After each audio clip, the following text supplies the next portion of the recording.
I would be more if I could be. Sorry, you got interrupted. But yeah, you were saying she kind of was the Marth counter, the hard counter. Yeah. And you're right. I feel like for so many years in there, Sheik just wasn't a prominent character. Like before J-Mook, right? We had Plup. Right. And Plup was also playing Samus sometimes. It was also playing Fox when he wanted to. Okay, so like we needed the solo Sheik. We needed the J-Mook. Right? Oh, so you're saying Plup doesn't count as a solo? Well, he won his first major with Fox. Right. Right. So yeah, I guess. He had the counter picks, the pockets. Right. He wouldn't sit down and no matter what the matchup was, and go, all right, I'm mashing Sheik. Yeah.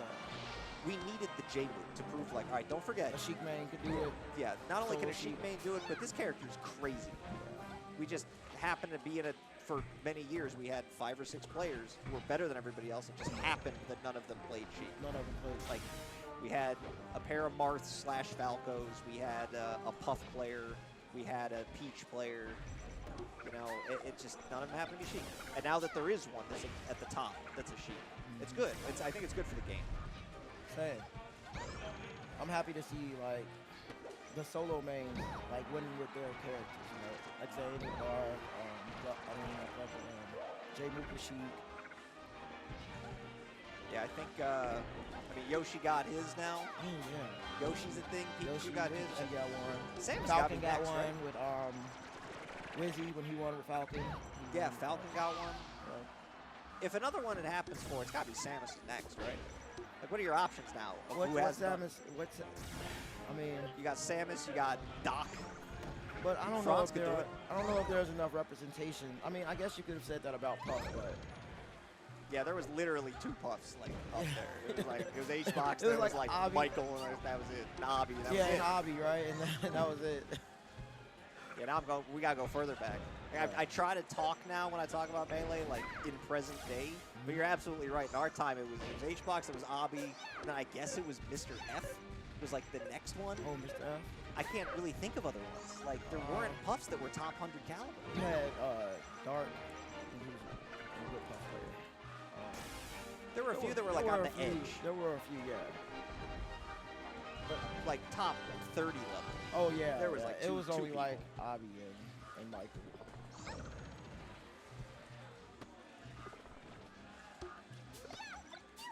This is. I think Peach wins this matchup. Yeah, in quite general. handily. It's tricky though. This is one of those like you have to. This is a patience test. Yeah. Like Melee for some players and in some situations, like if a spacey is on the screen, it's not necessarily a patience test as much as it is an execution test. I think in a lot of situations. But once you get 2 floaties on the screen, any combination of Peach, Samus, Puff, it becomes a patience test. Patience test. And you got to have both mindsets to win tournaments. Yeah. If you're playing a float. A lot of times when I would play Michael, I used to have my headphones in, and I would just used to play like very calming music, just so that I wouldn't do anything. Just be patient. Can you shoot him? Be patient. Don't do anything stupid. Just be patient. That's smart. If I ever fought Michael, like I kept playing to the point where it was competitive, where like he and I were in some kind of long, elongated Puff game that was taking like 7 minutes, I'd be done. I'd be cooked. The crowd rooting for Michael would get me too much. I just wouldn't. I couldn't do it. I couldn't beat the crowd, personally. I think a lot of people couldn't beat the crowd, truth be told. When he goes off at like majors and stuff. It's intimidating. Then your nerves start firing off, and everyone's watching you, saying time you out. But that's smart though. I think a lot of the biggest thing that players have to deal with today in the tournament scene is managing your nerves. I think that's always been true. Is do what? Managing your nerves. Oh, getting nervous in tournaments. How did you do it? How did you manage your nerves for a decade and just be like, I can beat Chicago. I know what I'm doing. I did manage my nerves. I used to be so nervous all the time. Are you kidding me? That just never went away? Yeah, I used to be so nervous. Because I never wanted to lose. Oh, I didn't see that coming. Did you see that other turnip? That was smart. You got to put it there. You know, that's transcended into every single Smash game. The Peaches do that exact same thing in every game. The turnip throw up. Yeah, the turnip throw up so that when the ledge grab hits, you just get the extra damage or the possible snipe kill. Every game.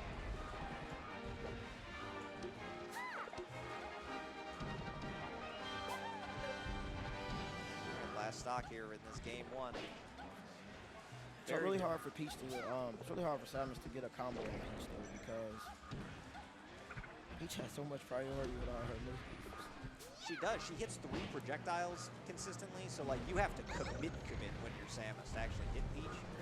And your hits always feel like they're not doing as much as you'd like them to. Because when she hits you with like up air fair, and you're at like, ooh, 60. Oh, Up air gonna catch. That looks so difficult in that situation, because Are you going? Huh? All right, see you, Brian. that felt like they won an even amount of neutral interactions, right? Yeah. But then you look at the percentages, and Samus is 140 and Peach is 60. Because Peach hits like a truck. Yeah, Peach hits like a truck. And Samus is like, tickles you for like 3 here, 5 there. Like up out of shield does like 4 damage. It's like, all right, whatever, you got me. If that, sometimes if you DI it right, it does 0 damage. Because like one hit won't even do a full percent. So. Yeah, you know it doesn't do enough when like I, as a Puff player, a Samus would up beat me, I'd just be like, all right, whatever, I can spare that percent. Like, what? You're Puff. Your kill percent at 30. Unless you're going against Samus. I used to fight Pleasantries a lot, like when I miss Pleasantries. Oh, I do too. I miss Andy. We had a season where we played, I think, 17 sets because we were playing a Poplar and Grant every week. And those were the longest, most arduous patience tests in existence. Like, every game was going to, like, pretty much tie. And I was the aggressive one. Like, what?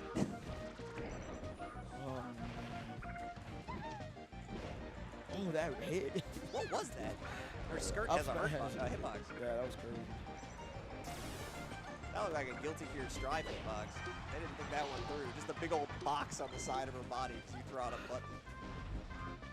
But you think it only encompass her like hand, but yeah, that was. Honestly, if you look at the way that up smash is, if it only was just the hand, it'd be useless. It'd be Like, too when are you small. gonna? Yeah, when are you ever gonna use it?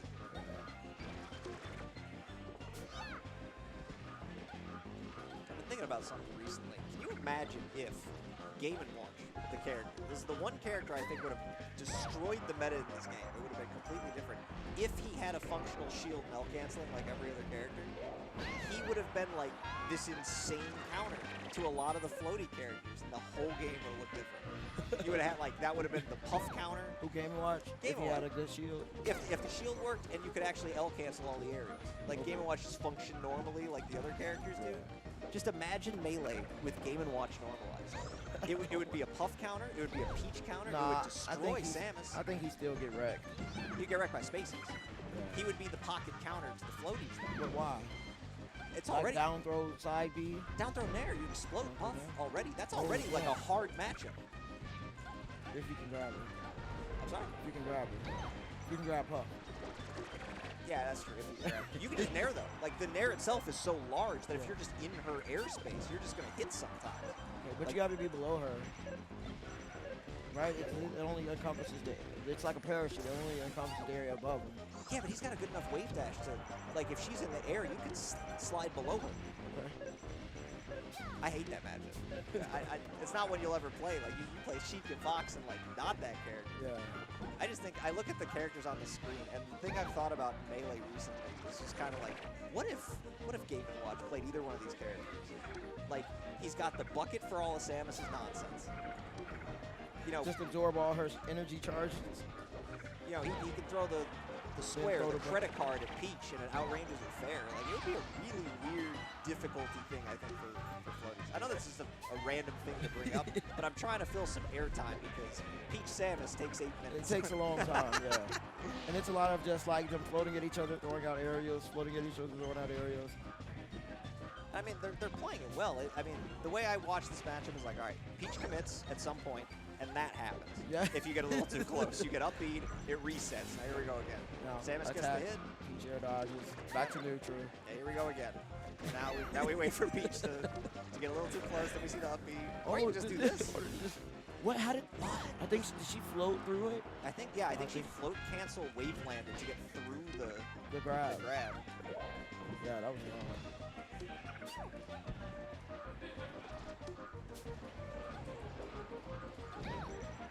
I think Samus is really cool, personally. Like, it's...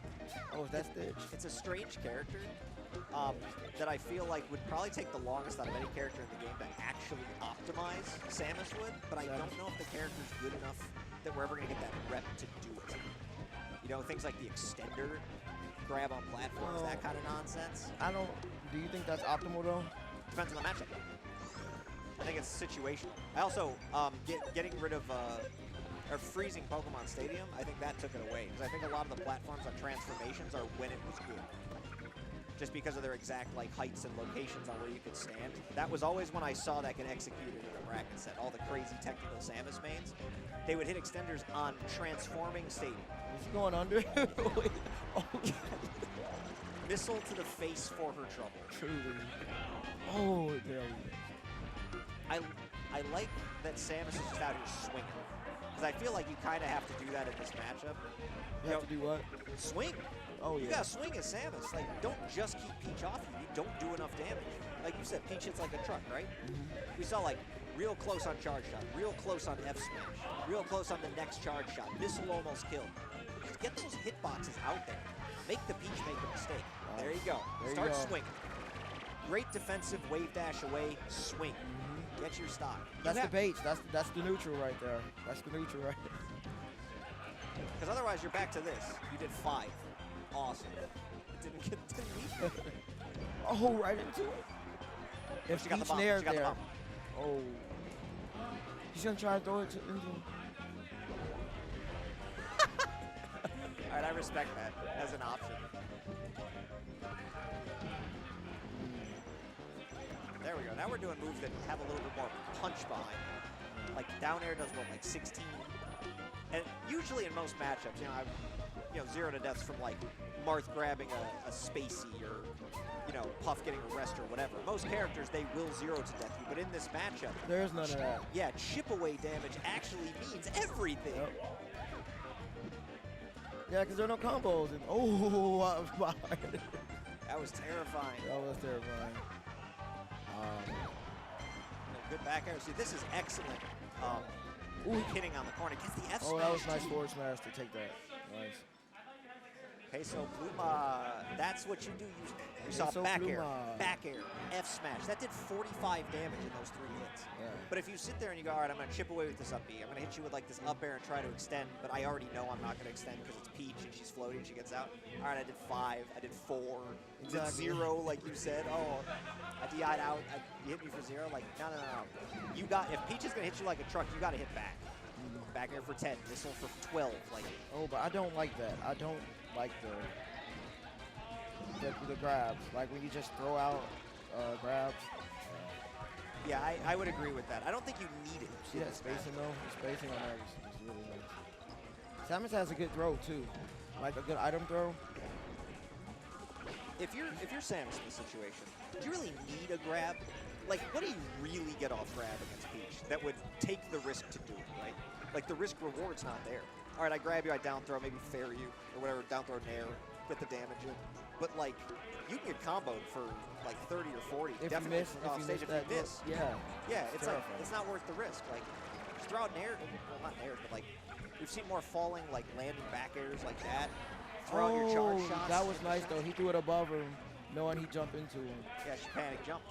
Yeah, we're hitting for 20. We're hitting solidly. This is looking nice now for Peso Pluma. Ferocity's now playing off the back foot. Oh, he's turning this around and getting some damage in. Oh, wow. Those 4 hits for 59 damage. I'm a look stats at that. And he's getting them it again with that with the wave dash off the platform, wave land off. I'm a statistics guy at my core. I have to be. So I'm always looking at the percentages in these games. Like, what is the risk reward worth it? Especially as like a Puff player, right? If I'm not going for rest combos, I'm just going for like, all right, back air's gonna hit, nair's gonna hit, fair's gonna hit. Which of these are worth it? Do I want to go for the fair into the second fair for the combo, or do I just want to hit the back air retreat? That kind of thing. It's a lot of this, but that's the simplified version. There's more layers of Peach Samus, where you have like wave land off platform, back air is going to be way better than like wave land defensively go for like a grab or some nonsense. Like you said, it's just not worth the risk. Yeah. Rarely is it ever. Oh, he catches him with a stray rocket. Hate to see your friends catch strays, but that's how it works in this matchup. Yeah.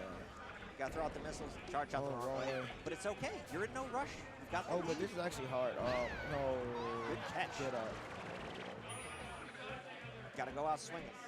If you just waited back and shield and like upbeat again at 150, what? Who cares? Like, don't. This is actually a significant lead because I can't imagine what Peach can do to. Like, she has to win neutral a lot of times in a row now to bring this back. Or you can go pray to RNGesus, go for the stitch, hit the combo right then. Oh, hey, you just spoke it into existence. Commentator's curse, I guess. Oh, Caught it. oh, I'm terrified. You might be. Peso Pluma knew exactly what the game plan was. It was catch Is the he gonna turn. catch it? Oh, where's the? Oh, okay, it's fine. That was bait. He wave landed down to make Ferocitii think that he was going to go try to catch the stitch, and then immediately spot dodge and got the down smash. That was such a smart bait. Yeah, Lost the stock, next but it was level a smart strats.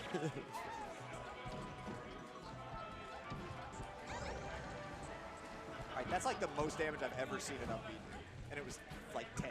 All right, this is actually a close match. Oh. That was scary. Oh my What God! just happened?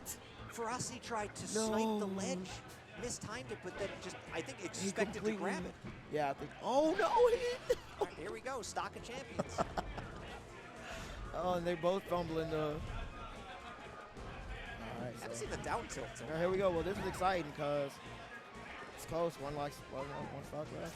Yeah, we went from Final like game. a 7-minute Dreamland game to like, they're hitting each other now. They've both decided like, we're going to do damage. Yeah. This is it. You know, it's usually the. Do you feel like the one that's the aggressor is in the? Do you think it's usually the aggressor or the one playing defensive that wins these situations? I think it's whoever's playing with momentum. So it's kind of hard to say. Generally, the defender, I would say, genuinely. But if you're going to be an aggressor in any way, you're not aggressing to hit them instantly. You're aggressing to pin them in a corner so that their defensive options go away. Right. If that makes sense. And a lot of people won't play aggressively correctly in that way, I think. And then they wind up getting punished because they're not the one on defense. But I think that gets erased when you're the one playing hot, playing with momentum. Because if you're not playing with momentum, sometimes you are just not playing as like fast as your opponent. It's not gonna kill there. It's terrifying.